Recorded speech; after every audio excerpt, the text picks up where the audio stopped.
All right, I'll give everyone a little bit of time to funnel in here and then we can get started.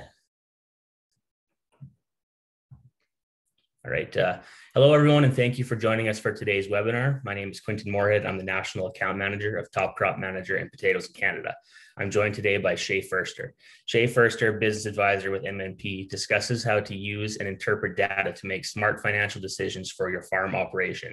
Shea has more than 12 years of public practice experience and is actively involved in the operation on his own family farm, drawing on his extensive knowledge of agriculture and the various farm income programs available. Shea helps clients manage their risk and identify unique opportunities for increased success. Today, Shea will be talking about how you can use data to figure out where you are and interpret this to apply smart changes to increase your profit. MNP is a leading national accounting, tax, and business consulting firm for Canada's agriculture industry.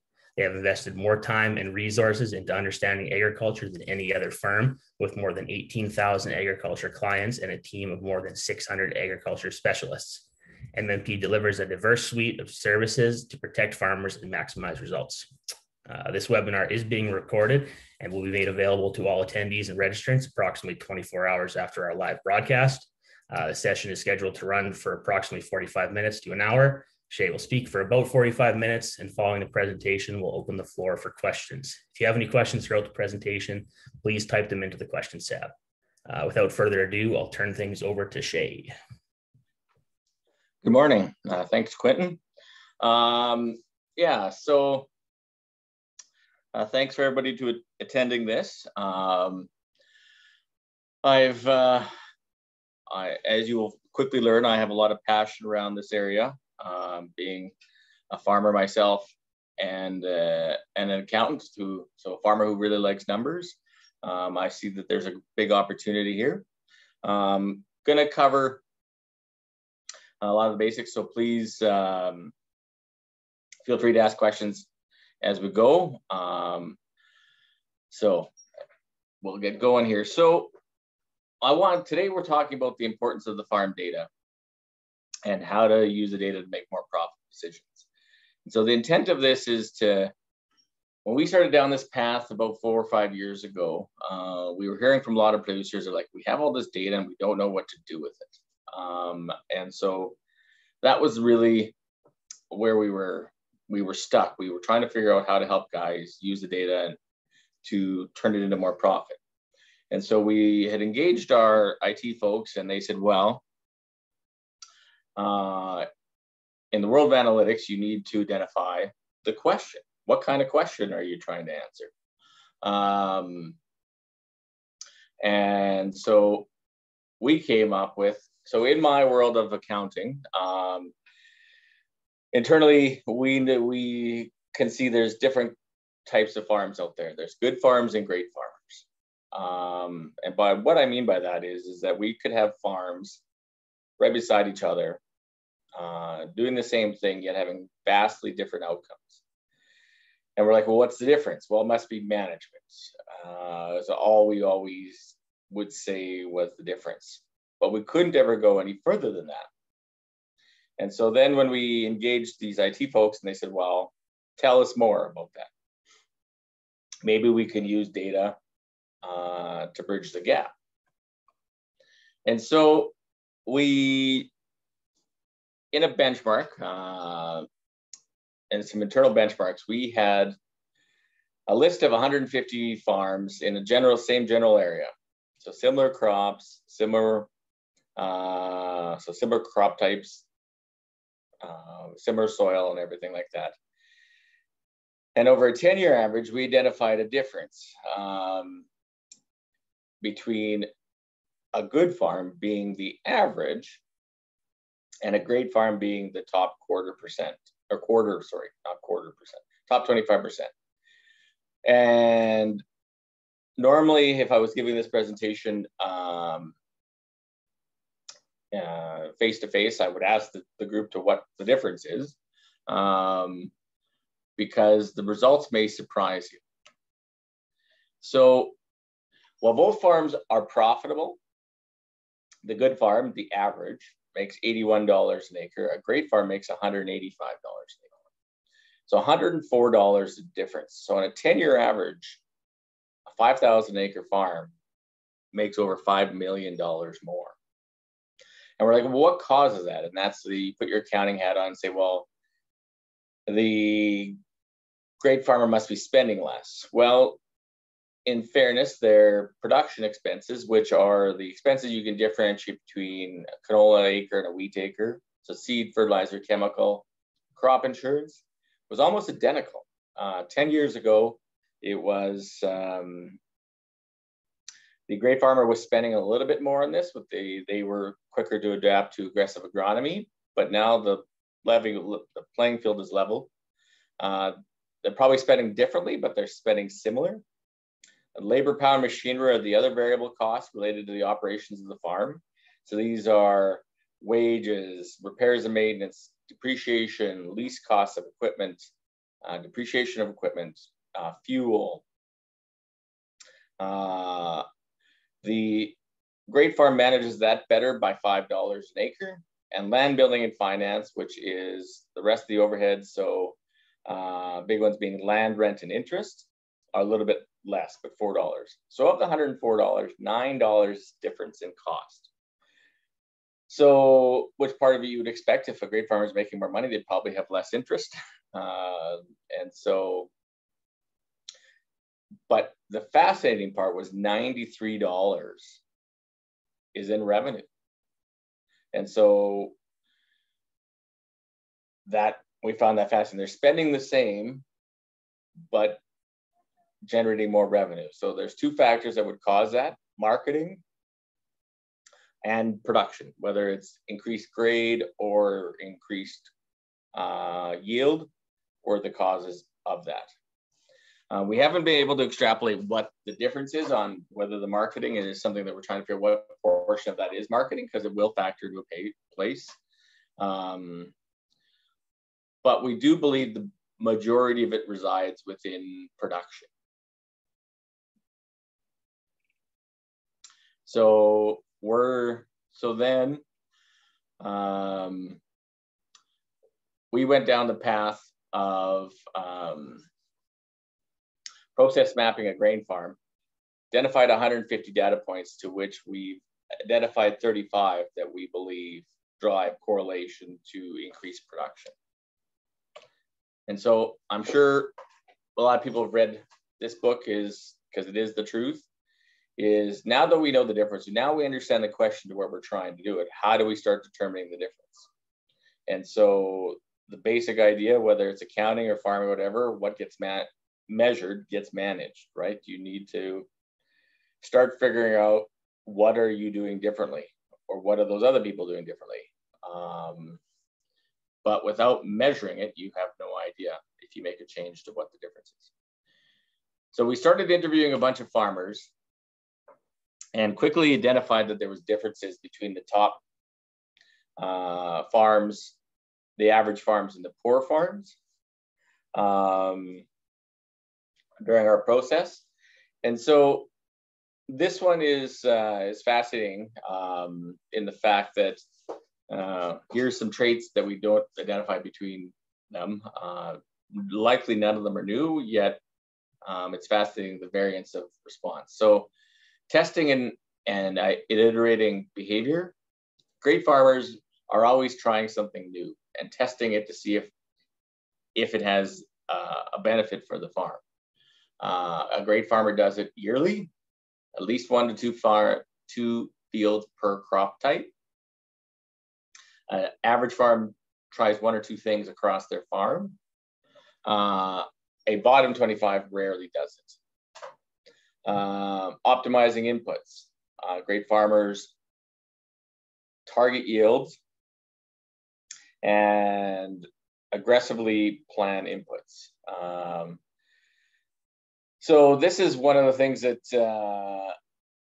I find fascinating. So a great farmer does yearly soil and fertilizer sampling, and then uses that to make next year's plan. A good farmer will sometimes do soil sampling and really focuses just on yield. The bottom 25, which is interesting as well, does no planning at all. They just do the same as last year. This was fascinating. I assumed until we'd done this project, I hadn't realized that there was this much variance in soil sampling. We talked to a lot of farmers that say, well, it doesn't really change, but it is that whole idea. Unless you know what you have, I am not sure how you make a plan for next year. I think that would have changed last year with that drought, with a lot more residual nutrients in the soil. So a lot more soil sampling was probably done so people knew what kind of residual they had. But it is important to do it on an annual basis. The next one is agronomist collaboration. The great farms collaborate very strongly with their agronomist or our agronomists themselves.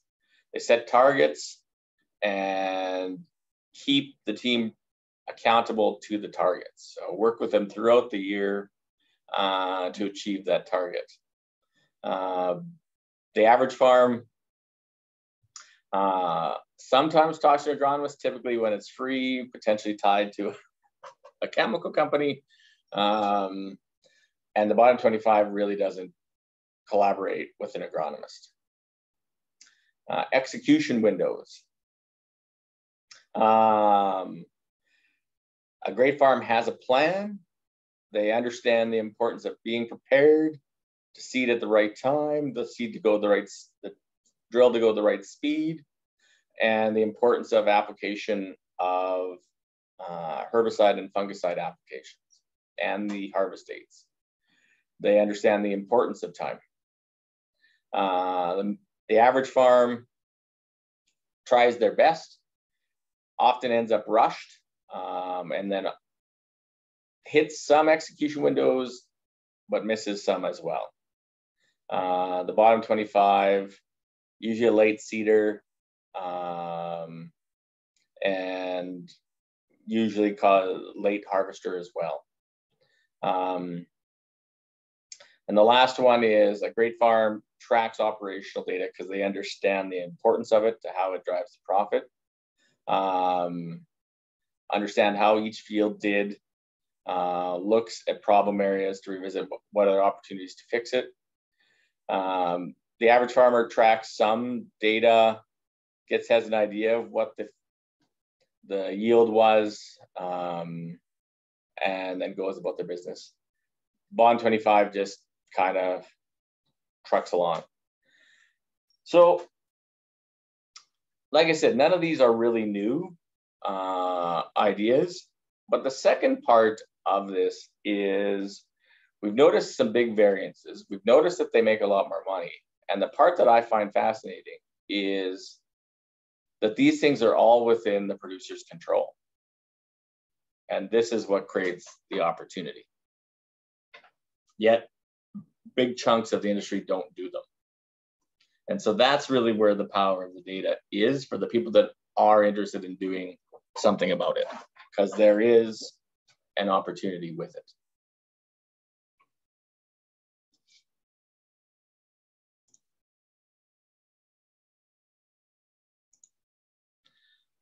So this was an attempt to visualize what we're talking about. So as an example slide between two fields, we were comparing two fields. And so we were saying a top field was 54 bushels an acre in canola, and a poor field was the 36 on the same farm. And so we're saying, okay, well, there was a weather event on the poor field. And so if you ask the producer, they would have largely blamed the difference on the weather. But of that 18 bushel difference, we admit that 6.6 was likely related to the weather, but 2.9 was related to the fertilizer, 1.6 was on the soil health, 1.95 was on the seed placement, how fast the drill was going, the depth and things like that. And then the plant water at fungicide and desiccation, these are the execution windows, the timeliness of fungicide and desiccation, or killing the crop, swathing the crop. And so it is our belief that of the 18 bushels, 6.5 bushels were outside the farmer's control. So that means 12 bushels was within their control. And that's the conversation we're trying to drive with our producers, is that we realize sometimes or some things are out of your control, but there's a lot more manageable that's within your control. And let's start talking about those things.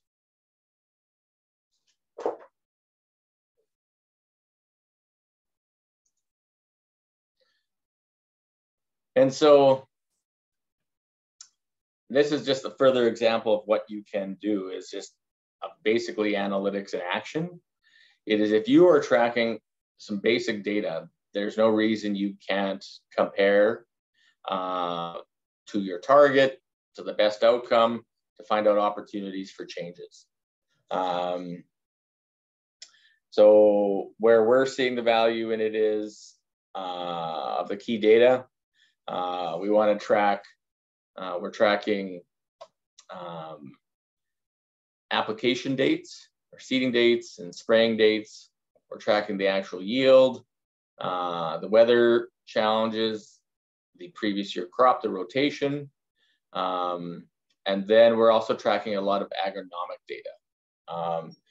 You might be asking, why is an accountant talking about agronomy? Because we're not agronomists, and we agree that's not what we're trying to do. We're purely just comparing agronomic data to give you insight to what is different and what changes could be happening, and then turning it into a financial measurement, because that's what something accountants can do. But it is an opportunity to say, and this is last year as an example of what was done, and there was more fertilizer applied than needed because it didn't quit raining, and had they put less fertilizer down, they could have saved some money. The other part is the power of execution windows, understanding that idea of the importance of timing. What is your target, having a target for what your window is, and seeing how close you came to hitting it. Right now, that's probably going to be reactionary to find out what happens if you spray early, late, or on time. But over time, you will get some trends that will give you some insights that will increase productivity, because we have seen a strong correlation on execution windows.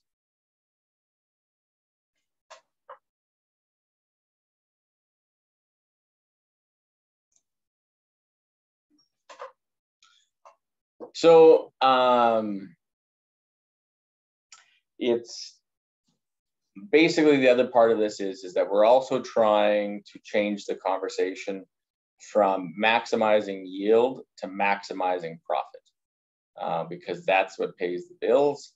There's a lot of focus on growing as much crop as you can, and there is validity to that. But there needs to be an element of measurement to risk management to that. We think that there are going to be situations to where you can find opportunities that are non-traditional to than what you're thinking of. So, and this is the other interesting one, is just the whole part of optimizing the inputs. That is going to be a trend beyond just the analytics. I know there's a lot of focus on that in the industry, on getting an understanding of fertilizer use and putting the fertilizer where it's best used in your field and things like that. In the world of carbon and carbon credits coming down the pipe and things like that, this is going to become a hotter topic. And whether it's to help your own profitability or to participate in these programs, you're going to need to be able to track the data. And there is a sweet spot of this. And the other part of this is if you're not doing any soil sampling, how do you know what your target should be as far as these nutrients?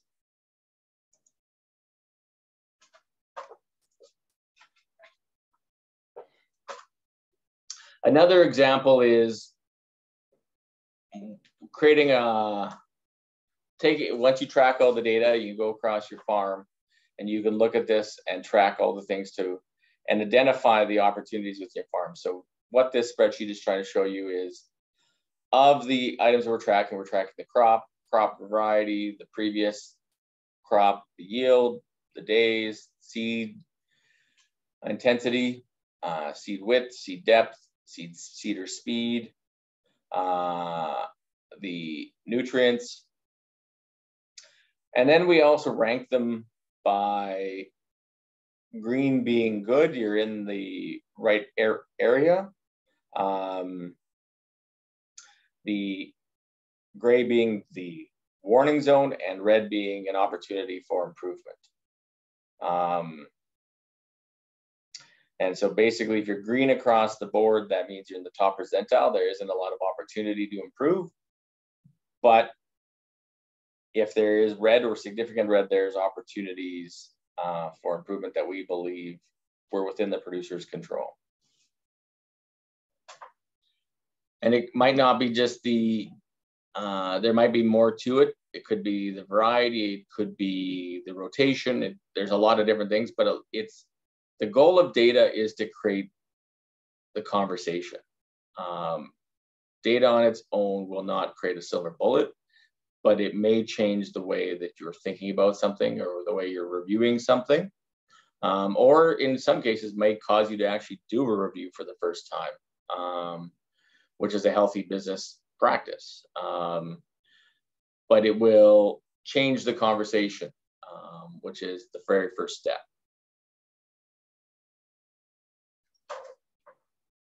And so we noticed some things where, and then once we started getting enough data, then you could also be on your comparing against your own farm. There's a potential to be comparing against farms that are similar soil and find out what their application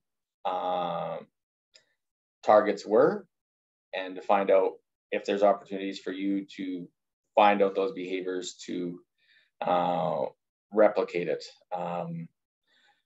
Not stealing secrets, but to understand that there is an opportunity to improve. Would be the comment, because all the information is anonymous and in a group. It's not field by field. You wouldn't compare your field to somebody else's field. It's more around, if we see that this is the best yield, that will come through, and you can compare against that.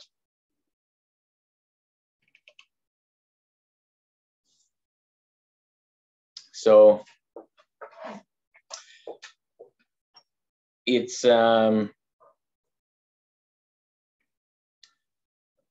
there's a number of opportunities to start the conversation and to look at things differently. So the first step is building a data strategy. A lot of guys are thinking, I don't really have a system. How do I get started this? Or I may have a bunch of data, but it's all over the place.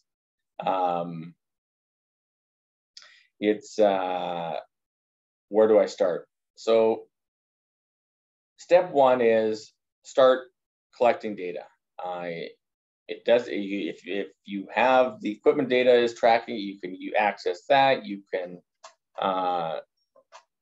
get some software support, or you can use a pen and a paper, or you can use a spreadsheet, but you can start tracking your data.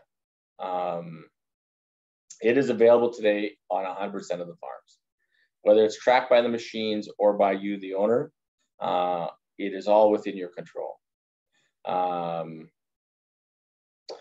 Once you have identified all your data, the key is to bring it all together. Whether it's manual or cloud, you can pull it all together. There's people that will be glad to help you pull it all together and putting it in a meaningful format so that you can start looking at it. And then the next step is bringing your team together to analyze it, understanding what the data is telling you, identifying where there's opportunities for change, whether that's from an agronomy standpoint or an execution standpoint. It is understanding,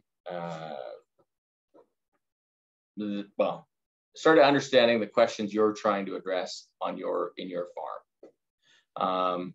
And then once you know where you're going and the opportunities to change, then it is about incorporating those changes into your operations and measuring the impact that they're having on your finances, because there's no point making a change unless it's moving your business forward in some matter, whether it's from a soil health perspective or an income perspective, a profitability perspective. It is, you need to make sure that the changes are pushing your business forward. I might jump in here for a second, Shea, if you don't mind. I just had a question come in here. The question was, which companies are the best to help us collect data from equipment in the field? Who are you working with, I guess, or who it is? It's a bit of a loaded question. We've seen instances where every company is effective. It's more on the relationship. Your regional rep, we can have the similar software or equipment and have completely different outcomes. It's because their company rep is more engaged, and so they change, which changes the experience. Would be the answer, because they all have their nicks. I mean, so as example, Op Center for John Deere is really good on tracking John Deere data, not the best with non-John Deere data. Climate is very good at tracking all kinds of different lines of equipment, but I understand it has some hiccups on some of the newer technology. I talked to some clients and they said their new Vaterstad drills weren't interacting well with climate, so there doesn't seem to be a silver bullet, which is one of the challenges around the engagement of this. And so it's more around you getting your own team and coming up with your own strategy right now, because there's no easy button currently. But we have seen across the board, we've seen some really high engagements, but it's funny how it's pocket by pocket. So we can talk to a rep and with decisive farming, and he's got high engagement across his clients. And then we go to the next territory and there's almost nobody. And so it's purely the rep and the relationship that producer has with that rep, whether they're also their agronomist or their equipment dealer or whatever, or both, would be the one part. So, and then the second part of it is that the software, while it is good and it is progressing, it is important that you communicate to your team the importance of the quality data. An example I was talking to is talking to an equipment dealer, and he had told me the story about getting this trade in of this sprayer, which had sprayed 90,000 acres over its 4 or 5 years of its lifetime. And the funny part was it had only ever sprayed Roundup, because that was the very first setting that was set into it. And while they changed the rate field to field, and they never changed the name. So that, as far as the data system for that sprayer, it only ever sprayed Roundup, which was not correct. And so that was a manageable thing, because whether the operator was the producer themselves or was one of their team members, they were never told the importance of changing that toggle to track what was actually being applied on that field. And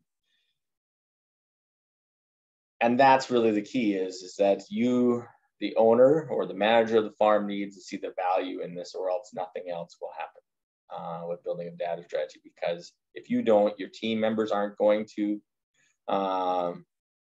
follow, and then it's really hard to start building a database for your farm. Another example, which is now rectifiable, is a lot of guys don't change the fields. And when they're moving between fields in the combines, for example, that is now fixable, behind the scenes, they've identified that as a big enough struggle. And now with the GPS and things like that, the machines can figure out if the boundaries are set, that those can be rectified in a lot of cases. And the last one, which is really critical, and this is more the accountant speaking than anything else. I find it fascinating, and as a farmer, I find this fascinating. So most farms have grain carts now. It seems to be a accepted practice now. And most of those grain carts have scales on. And we have all this technology on there, but then often the weakest link on the team gets put in the grain cart, or not communicated to the grain cart driver the importance of the data to which they're managing. And so they can switch fields in the tractor, but not change it in the grain cart monitoring. And so they could go to 3 different fields and never change the field on the grain cart. So the grain cart has no idea where the grain is coming from. There's no GPS on it or anything like that. And if you don't, like, the yield is a pretty critical number in all of this analysis, as you see it in all the analytics examples and things like that. Yield is a very critical number. That's showing you the outcome of your efforts. That number needs to be as accurate as possible. And so at a minimum, even having a good understanding of how much grain is harvested. I know people are saying, well, that's what the grain yield monitor in the combine and things like that. Well, those are improving. As an accountant, I would much rather, I only really care about the scale on the grain cart.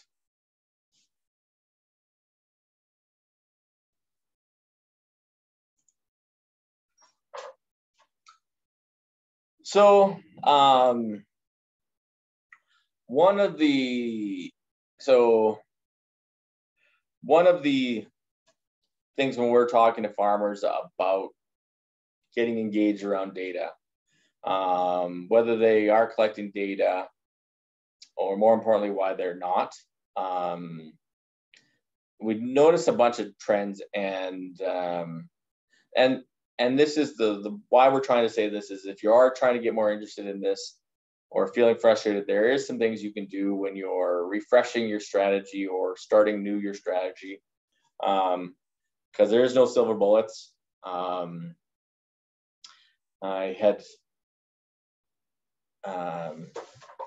basically, it is the reason people aren't investing in data is because they're saying, well, the stuff costs money and it's hard to find a return on investment. As when we started talking to farmers during our process, we identified that most farmers were saying, I have all the data and I don't know what to do with it. So if you're not doing anything with it, but it's costing you to gather, whether from a technology or from your time, why would you do it? And so that's really where we believe there is a path forward to how you can measure the ROI of your efforts. There's a certain amount of expertise required. Data is not always straightforward to interpret. You might need help, but most farms have teams, whether it's your agronomist or your accountant or anything like that. There are opportunities to identify. It's not that intimidating if you get the right people working with you, and they shouldn't be trying to go from 0 to 700 in year one. There's ways to move your way into this slowly. It does take a lot of time. It is obviously, well, this is another full-time job, and if it's not making me any money, why would I do it? Again, it does take time, but it starts with you, the owner, the manager of the business. If you guys see value in this, you can add it to your training to show the importance of it. Once you help your team understand why it's important, what starts with you understanding why it's important, it can just be added to your farm process, and then it doesn't actually add that much time. But unless you have a why, it doesn't really matter. Because one of the things we noticed is the most limited resource on a farm during the production season is time. So if we're asking for some of the farmer's time, there better be a reason for it. And we believe that there is. And that's step one. And that's what we want to talk to producers about. This isn't about trying to sell you some fancy thing. It's to get your head around the potential value in this, and to get you started down your own path on a basic data tracking system and things like that. Nothing else, nothing more sinister than that. The next one is poor data, untrustworthy data. A lot of guys have had these challenges in the past with some of these systems that you're supposed to be able to just plug into your piece of equipment and it'll create the easy button. And then there was issues with that. And so it is important to make sure you're tracking the quality of the data. And that's really where, at a minimum, analyzing all your, like taking a look at your data to make sure it's consistent and that it makes sense and that you've got good quality data, or starting at a lower tech version of just, you can go to the pen and paper or a basic app on your phone that doesn't require more than a couple minutes to update. So, and being a farmer myself, I know that there's opportunities for that when the tractor's driving back and forth with the GPS. And then this is the most frustrating one, and this is kind of, I applied to this earlier, it is finding the team that works the best for you. One of the challenges is a lot of promises in this space and limited support, which is leaves a foul taste in a lot of people's mouths, and I appreciate that. And so that's where you need to find a system that works for you. You don't need to go from never having a vehicle to driving a Porsche. You can start with more of a beginning approach and work your way through it, so you're not completely reliant on somebody else or the technology to work. There is a measured approach to it, but we need the producers of tomorrow to get on board with this at their own pace to start moving in the direction. The industry is going this direction. Everybody agrees on that. And so our goal is to help people understand how they can start working on it in their business.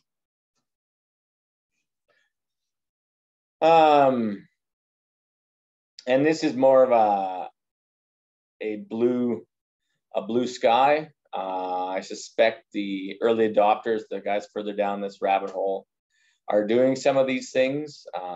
This is the example of where we hope to go, that you have a fully automated farm and you can measure a lot of things. You can be measuring your soil from the soil tests to the yield targets, and then the rate plans, the prescriptions and things like that. A lot of guys are probably further down that path. The input's the same thing, tracking what's applied, what the opportunity is. Where we're trying to go, and now that there's more things around that, is the climate, like understanding with more private weather stations and the impact of that. That is one of the goals. Once we get engaged around that, you are going to see models that can do with machine learning and things like that, where you're going to see some weather modeling, if we have the data allowed to do that, based on forecast predictions, and then understanding the scheduling, because we do know that there is significant value in execution windows. The next one is also understanding the profitability on the variable rates, but you need your bins connected, you need scales, you need yield maps and everything like that to get to that point.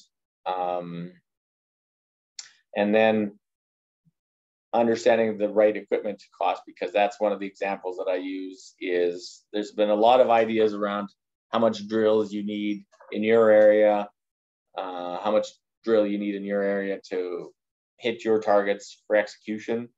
Those will vary even across Western Canada, what that means.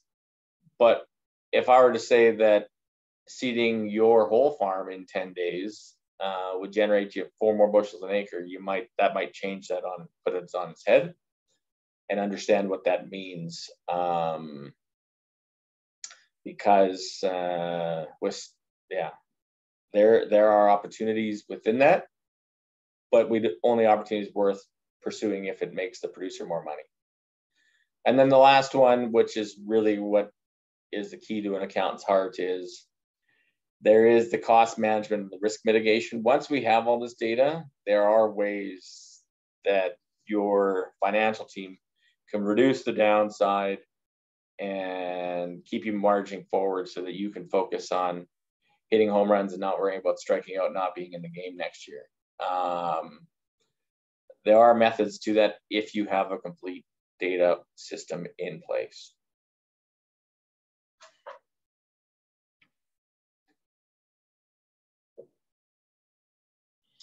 So, a few minutes early, but that is the basis of, or that was the most of my presentation.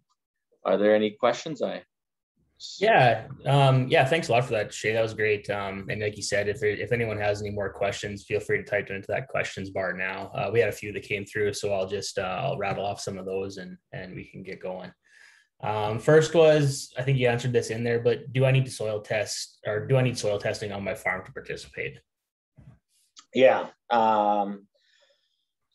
Yes, you do. You don't need it across your farm, but that would be one of the things that is manageable, that people doesn't involve a lot of data, but you do need soil tests to understand what's happening within. Because in order to do the analytics, we need to compare you against similar soil.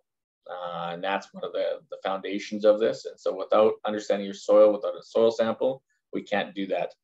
And when I put my farmer hat in, I know the difference between good soil and great soil. And so we need to level the playing field so that you're comparing apples to apples. And same thing with weather stations. Do any weather stations participate? No, and that would just be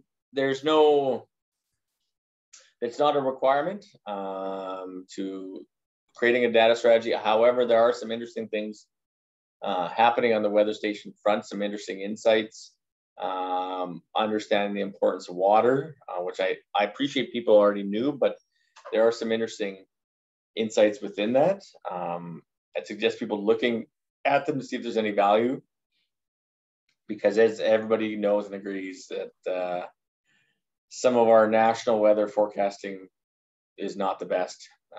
My phone sometimes tells me it's raining where I am right now, and I look outside and the sun is shining. So perfect. And yeah, I guess this has kind of been answered by the last two there, like with the soil sampling and knowing what you're working with. But how did you factor in each farm's unique land and weather?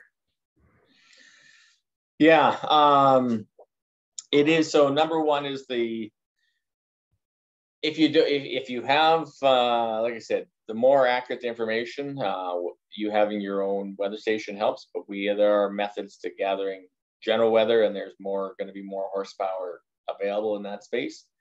But the soil one is one that we can't bounce back from, because we need to understand the soil you're dealing with. Even across your farm, the soil is going to vary considerably. And so we need to make sure we're comparing apples to apples. Where we're looking at is CEC, EC, organic matter, and soil acidity. Those are the four that we're looking at to compare across non-crop insurance ratings. It's more allows us to compare across a bigger range of it. And then we overlay the weather on that, because those are the two things outside of your control, and understand where you're starting with. And then we start measuring the things that are within your control. Awesome. Next one. If I don't have a farm management system, how can I collect this data? Well, there's a multitude of free systems out there, apps on the phone, or low cost apps on the phone that allow you to do it manually. Or you could use a spreadsheet, or you could use a paper and pen, or the good old, my dad always used to have a little book in his front pocket when he was farming that allowed him to mark things down. That works. as long as you're making an effort to mark it down. And sometimes you can pull, you may not realize some of the horsepower that your equipment does have just because there's no easy button. One of the ones is that one of the equipment companies that was slow to integrate some of this technology, Virgo, make very good equipment, but because it works and does a lot of good things, but they were slow to update their monitor. But we can still get information off that monitor if you know what you're looking for. And so there's a multitude of ways that you can dip the toe in rather than jump headfirst in and getting a system in place. Gotcha. What sort of changes on the farm are most commonly being uncovered through data analysis? Again,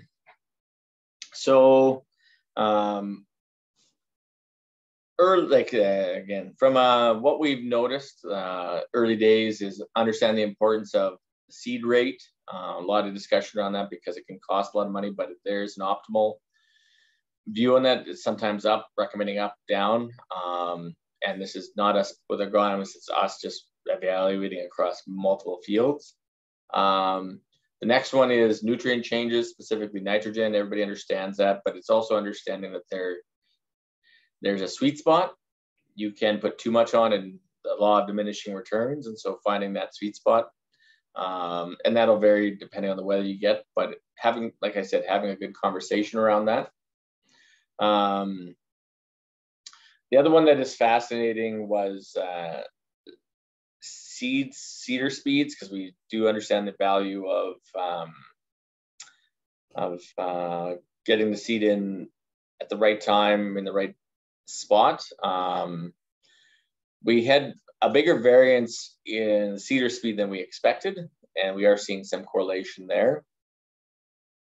But the other one is that there might be an opportunity. The last one is we think that there might be an opportunity to reduce some costs in a small way. Like I said, there's no silver bullet in this, but if we can shave here and there, there might be opportunities to put that to the bottom line without reducing the productivity of the business. So.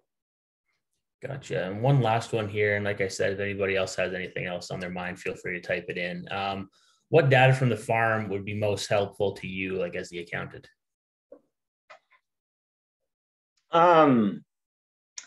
So the most valuable data, or where I would start with my accounting hat on it, is the low-hanging fruit is easily inventory management. I find it fascinating, and I appreciate in the world of grain bags and super big bins, it's not that easy to manage, but it is that whole part of our experience is that a farm that's trying really hard can get within 10% of their inventory, and it gets worse after that. And so if you think a typical 5,000 acre farm typically has $2 million of inventory at year end, that means that their inventory is worth like 200,000. That's a pretty big number, and it gets worse. I've seen this high, guys being out as much as 20%. So that gets to be a pretty big number. And so without good data, you can't do anything. And so if you do nothing else other than take this, is that if you want to dabble in getting a better inventory management system in place, that would be the starting point. That is, I'd be surprised if there's an accountant that didn't say better inventory management wasn't in their top 2 requests for farmers, because it is the amount of effort we have to put into track to get comfort around a client's inventory is shocking when it is manageable. And then just last part to that question, are there any APIs? Oh, lost it there. Are there any APIs from existing data management platforms to MNP? We are working towards getting some. It's more around, we need the engaged, we have the ability to get them. We're just trying to figure out which ones are where to start. We've been working with a couple companies, but nothing is in place yet because it's still early days in getting the industry on board with this. Because while it is interesting, if none of our clients agree, then there's only so much we're going to do on it. Right. Well, and on that note, I guess that's our last question for the day. And if anybody in the audience or anybody that watches this after has any questions, feel free to reach out to Shea at shea.ferster@mnp.ca. Thank you for tuning into today's webinar, and don't forget to visit topcropmanager.com/webinars to view all of our recorded webinars and register for any upcoming. Thanks a lot, Shea. That was awesome. Thank you.